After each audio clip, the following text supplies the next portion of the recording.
गवाही ॾे थो वमा यंतिकु अनिल हवा इन हुवा इल्ला वहयुन यूहा अल्लमहु शदीदुल कुवा।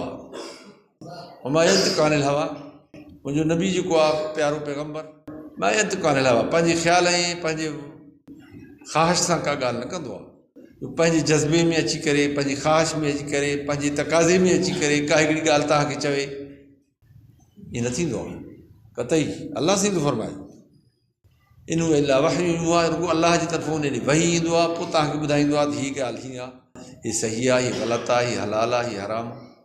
हाणे ॿिए कंहिं माण्हू खे अलाह साईं फरमाए तव्हांखे कहिड़ो हक़ आहे जो तव्हां चओ त हीअ शइ हलाल आहे, हीअ शइ हराम।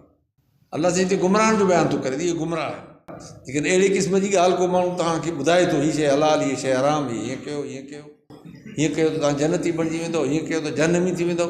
क़ुर चए थो हिकिड़ी ॿी शइ आहे, अलाह जो रसूल ॿी सभिनी खे त कोन चयो त तव्हां जन्नती आहियो। अशरतुल मुबशर साहबी हुआ, उन्हनि खे चई, जीअं रिवायत में अचे थो, कल्ह हिकिड़ी हदीस पढ़ीसीं असां, हदीस में लिखियलु हुयो त हिकिड़ी माई हुई साहबियाणी,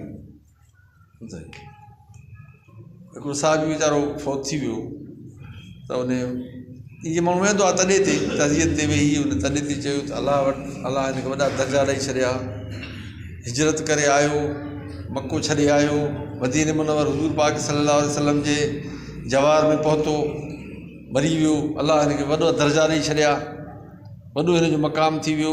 हुज़ूर सल्लल्लाहु अलैहि वसल्लम या फलान या त ख़ुदि गज़ाली बि न चओ, तोखे कहिड़ी ख़बर, तूं कीअं थी चईं हे साईं वॾा दर्जा वठी वियो, तूं दुआ वधि में कर, अलाह हिनखे मग़फ़िरत कर, अलाह हिनखे दर्जो ॾे, तूं हिनखे कीअं थी चए।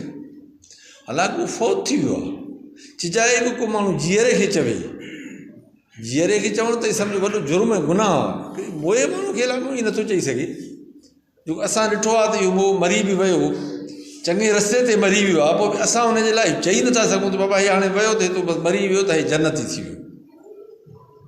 हाणे ईअं ॼण माण्हू नथो चई सघे, बाक़ी हिते असां कंहिंखे चई सघूं था त हे माण्हू फलाणे जलसे में वियो त उहो जन्नती थी वियो, फलाणे में न वियो त जहन्नमी थी वियो।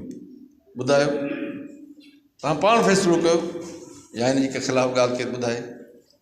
हीअ सॼो कूड़ आहे। अलाह चए थो कूड़ न हणो, अलाह ते कूड़ न हणो, दीन ते कूड़ न हणो। फरमाई इन लज़ीन यफ़्तरून अलल कज़िब ला युफ़्लिहून, जेके अलाह ते कूड़ हणंदा उहे कामयाबु न थींदा। अलाह चए नाकाम आहिनि उहे, मथां कलील थोरो को नफ़ो उन्हनि खे मिली सघे थो, कूड़ वूड़ हणी माण्हुनि खे धोखो ॾेई कुझु न कुझु मुनाफ़ो हासिलु करे वञनि, थी सघे थो।